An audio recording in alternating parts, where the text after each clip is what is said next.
In last year's Minecraft Live, when autocrafters were announced, 1.21 became the autocrafter update for me, and everything else was secondary.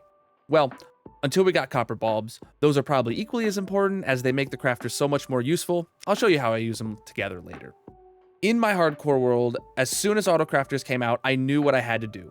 I'm now in the process of adding autocrafters to every farm in my world to autocraft every item possible for that farm. You heard that right. Auto-crafting every item at every farm. If you want to see all the farms I have, make sure you check out my 15,000 day world tour that came out last month, and which is linked below. But let me show you my progress. First, I did my sugarcane farm, then my bee farm, then my stray farm. Then I realized it would be better to get my spawn chunks farm handled, so I did my moss and bone meal and bamboo farms and my iron farm. I'm going to start this series with the iron farm because it encompasses everything I learned along the way and allows me to get a good starting point for this series. But let me know which farms you want me to show you next after this one. One of the things I learned quickly that was for my scale, I had to make all my autocrafters one wide tileable, so my designs can be compact and easily adaptable for all my farms. Let's take a look at the iron farm now. So here I am in the world download that there's going to be a link for below if you want to check out the redstone yourself. But let's go and hit this button to get to the iron farm autocrafters. As I do more of these, we will add. So this is currently what my iron farm in my hardcore world's layout looks like when you strip away all the decorations and you leave just the functional redstone blocks. Starting here, we have just an output of 3 shulker boxes of iron ingots. Then we have a gap and to our first auto crafting one wide tileable slice. This is going to craft iron nuggets. Now I say it's one wide tileable because you could build like multiple of these next to each other, but this slice is only good for crafting iron nuggets. So there's nothing else I can put next to it that would make any sense unless you wanted to have multiple columns of iron nuggets. Next is this big section here. Now it may look like we actually have 8 that are one wide tileable to each other, but I have a little bit of trickery going on because I found out something didn't work after the fact in my hardcore world. It's all expanded out there properly for you guys to see. But here we got iron doors and cauldrons and iron bars and iron trapdoors and buckets and mine carts. Those all use exactly the same redstone behind the scenes. Shears and pressure plates, while they should theoretically take the exact same recipe for my redstone behind it, they use so few ingots that this design is too slow. Then we get to the really fun ones where we have anvils and chains. So this takes iron ingots, crafts them to blocks, and also combines those with ingots to make anvils, and same with chains to making nuggets. These two are almost exactly the same, which is why they're one wide next to each other, except the anvil one has to be a little bit slower, so it is slightly different. Again, the spacing was decided before I found out that they wouldn't work next to each other. I've done all of this building and designing in hardcore in my hardcore Minecraft world. So it's not as easy as just cut and pasting as in creative, because that's where I find my inspiration, is actually in my hardcore world. Then we come over here and we get shulker loaded blocks of iron in this last column. But as some of you probably are pointing out, iron farms don't just make iron. They also give you poppies from the iron golems. So we're gonna shulker load 3 boxes of poppies, and then we're gonna move over and shulker load 3 boxes of red dye. And then we're going to go over and make pink dye. This is done by composting the poppies and then combining that with red dye. So that's a real fun one. And then we have over here, this is shulker loaded blocks of bones. So the intent with this kind of farm is that it's an iron farm, it's in your spawn chunks, it's running all the time. So what's going to happen is it's going to fill up from left to right, and then everything else after it's full up is just going to go to the super compressed shulker boxes of blocks of iron and shulker boxes of bone blocks. So that way that you can come back here at any point in time, be like, ooh, I need me some of these, and just take that shulker box out, put a new shulker box down, and it'll refill itself on its own in its own time. So as I mentioned, a couple of these are kind of smushed together and they really shouldn't have been tileable. So let's head to the back and take a look at the minecart, the shears, and the pressure plates. So you can see here, all of these ones are identical, except where the minecart is, there is a repeater here instead of a block. And that is only because I had these next to it as the exact same design. Then I had to adjust it. And then to make the redstone not power the piston, I had to just replace the block with a repeater. So if you're building this yourself, just leave an air gap between, and then you can make this identical. And this design is separated out over there on its own already. And lastly, here you can see this one is for chains and this one is for anvils. The anvils just have 2 extra copper bulbs in the loop to give it a little bit more time between crafts. We have iron nuggets, which gets iron into this side, brings it down, and here where it's just a single iron ingot in there, where it goes down and fills up the iron nuggets. But if I take this away, you should be able to see. This needs to be empty. So you'll see what happens here is it very quickly crafts half a stack and then turns off and lets that drain into the shulker box. So what's happening is this is detecting anything in the dropper, which sends a signal over to here, powers the piston, and turns on this clock, which then fires this a bunch of times and gets it to make about half a stack of iron nuggets before the signal can come over and turn itself back off again. Next, we have the big one. This can do 6 separate items. It can turn iron ingots into iron doors, cauldrons, iron bars, iron trapdoors, buckets, and minecarts. You'll notice minecarts are non-stackable, but it treats them exactly the same, and you just get a shulker box full of minecarts. And it just means that it's going to fill up extremely quickly. So as always, iron ingots start at the top and work their way down. They go straight into a single crafter that's going to have whichever pattern you specify. That's going to go down through the dropper and into the hoppers here and fill up the shulker boxes. So this design is actually supposed to remain empty, and somehow in copying and pasting it got a bunch of items in it. So it's supposed to be remaining empty as it goes, and it'll turn itself off. But you can see here, this just has the observers pulling the signal strength out of there above to here. Whenever it goes to a 9, it sends a signal over to send a craft to this auto crafter. Then here, we're getting a full detector for if there is items in here. These will turn off, follow the torch tower to the repeaters, and it'll power this dropper, which will power this hopper as well, stopping it from putting items into the auto crafter. We're looking at our iron pressure plates and shears. So these are where they come in. Iron comes on down and fills into this crafter that's only going to have 2 ingots being used. Those will get crafted and moved down into these shulker boxes. And when it's full, meaning that there's some items stuck in this hopper, this comparator will turn on and send a signal up the hopper or up the redstone torch line over to here and retracting this observer. You can see here when I take some items out, it's going to extend that and turn on the clock. That clock is then going to be pulsing these copper bulbs, which is, again, just a thing to delay crafting to make sure that this always is full. And that's going to be extending, retracting, and making copper bulbs as they come through, making pressure plates or shears as they come through. And again, here we have a fullness detector. If there's ever no ingots in this dropper, this piston will retract and stop the clock from circling in this way.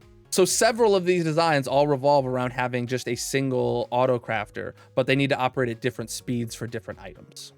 Next up, this is the one for chains. So the way the iron comes through here is iron ingots come down through to here, where they hit a junction, where the iron ingots continue straight down and they go left once this is full. So when they go straight down, they'll actually just go straight into this hopper, which has a stack of iron nuggets and then 4 stacks of ingots. And then that goes to the crafter that has the pattern for the chains. Back up to here, once that all fills up with ingots, the nuggets will move over here, or the ingots will move over here to craft nuggets, which goes down into this hopper, which then fills this 1 stack of nuggets. And then we have, once they're crafted, they go into this dropper, which goes down into here. So I've turned it on so you guys can see it in action. What's going to happen is because this hopper is empty, this observer is off, which allows this hopper clock to start going back and forth. That's going to start pulsing this copper bulb, which pulses this copper bulb, which is going to try and send a signal upwards to here. But right now that's turned off. Why is it off? Because that copper bulb needs to be on by default. So I have corrected that. That copper bulb sends a signal through here, down and through to allow this copper bulb to be in the system. When that is down, it continues the signal on, and that is what actually sends the signal over to this to craft the chains. And you can see them flowing into here now. But as you can see, this can be retracted for a couple reasons. If this signal ever dips down to an 8, meaning that this crafter is empty, it will toggle this copper bulb, which will turn this signal off, and that will travel on down and retract that copper bulb. Or if this hopper ever gets empty, that signal will go down and unpower this piston, stopping the signal from the comparator going through and retracting that copper bulb. So this has checks to determine if the system is empty, if the system is full, or if the system is out of items in a specific autocrafter, because we have to keep this one stack of iron nuggets in here, and if it ever goes away, then it is a big problem. This one is for the Anvils, which is the exact same system over here. The only addition is these 2 copper bulbs and these couple blocks here. So all of that explanation is exactly the same, except we have 2 more copper bulbs in this loop. So it makes it even slower to craft. And it doesn't matter if it's slower, because if excess iron comes over, it's just going to overflow to the next hopper that needs it anyway. So it's going to craft at a pace that it can craft and remain one wide tileable, all while the iron farm can just run at whatever speed it needs to, and the items can move on to the next auto crafting line if this one fills up. After we got the shulker loaded boxes of iron blocks, what that's going to do is that's going to have your iron coming in here. They're going to go down into the crafter, be crafted into blocks, and then go down into a shulker loader, and that's going to go down into there. Now, what's going to be noticeable here is this is just a standard one wide tileable shulker loader. Then up here is actually my redstone to craft it. So the crafter has all 9 slots open for iron blocks. What you'll see here is from the crafter, there is actually 2 comparators going to an observer here. The observer fires over into the side onto a copper bulb. When that copper bulb, it powers the observer, and the copper bulb powers the dropper, which powers the crafter to craft and goes through. We have this comparator pulling from the hopper, so if the hopper is ever full, it will turn off the farm by sending a signal over to this torch tower, over to these repeaters, and powering this dropper, stopping items from going down into the crafter. So over to the poppy side, we'll start with the shulker loaded bone blocks. This is going to be almost identical to the iron ingot side, except it's got to run through a composter first. So the poppies come in and go into the composter, which goes down into bone meal, which then goes into the auto crafter. And then this is going to be the exact same system over here as the other side for the ingots into blocks. And then it's going to go down into the exact same shulker loader, and that's going to fill up the bone blocks. Next, we have poppies into pink dye. Now, this one was very interesting to design. I love figuring this stuff out, but man, this one had me going for a while.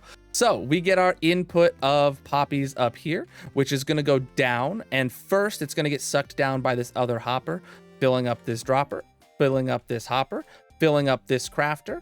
This crafter will make poppies into red dye. We'll come back to that in a minute. Once all that is full up, then this hopper is going to send items over and down into here to make the compost into bone meal. The bone meal is going to move down into the crafter to be crafted into white dye. The white dye and the red dye then are going to come together into this auto crafter, and which that's going to make pink dye, which the pink dye is going to go over here into the shulker boxes. So to kick this thing off, let me show you guys how it's going to actually work. All right, that is running with some poppies in it. The poppies are being composted into bone meal. Each time a bone meal is made, it immediately goes down into the crafter and is going to get crafted, which is going to send it down into here.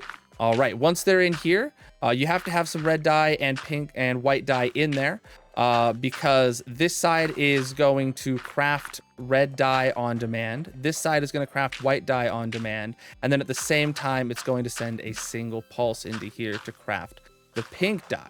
So let's see how this is happening. It's all getting triggered off of the bone meal coming through this hopper. Is going to pull a comparator signal and send a pulse down. And that pulse down is going to go into a copper bulb, because you can see it's actually pulsing twice for the comparator coming on and off. So we just want that to be a single signal on. That's going to send a signal here to power this dropper, which we're not powering the dropper. We're actually trying to power both of these crafters at the same time. Then we send another signal all the way down, which is going to be extra delayed and fire into this crafter. And that's going to what's actually craft the pink dye. Lastly, we have the red dye, which comes from a poppy going down into this crafter. And this should be the exact same design that you saw over there for iron ingots, I believe. This is different from the iron ingot crafter because this one is actually pulling from this hopper to decide if it's full. Whereas the iron ingot or the iron nugget one has to pull from this dropper to tell if it's full.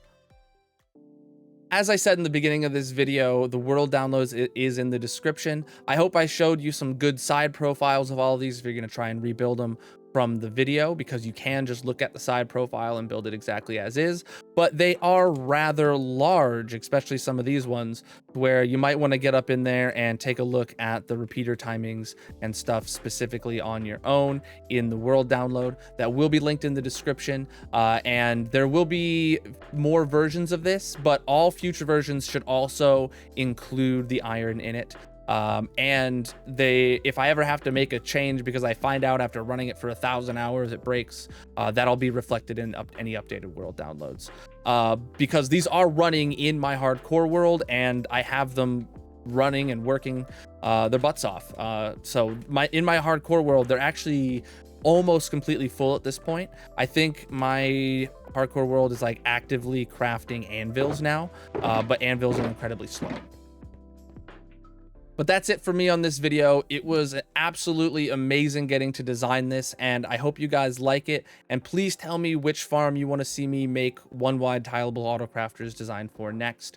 I already have quite a few in my hardcore world ready to go and make videos about.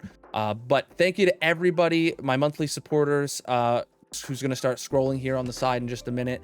I couldn't do this without your guys' support. If you're new here, make sure you drop a subscribe and leave a like on the video. I appreciate everybody for being here, and I'll see you in the next video. Peace out.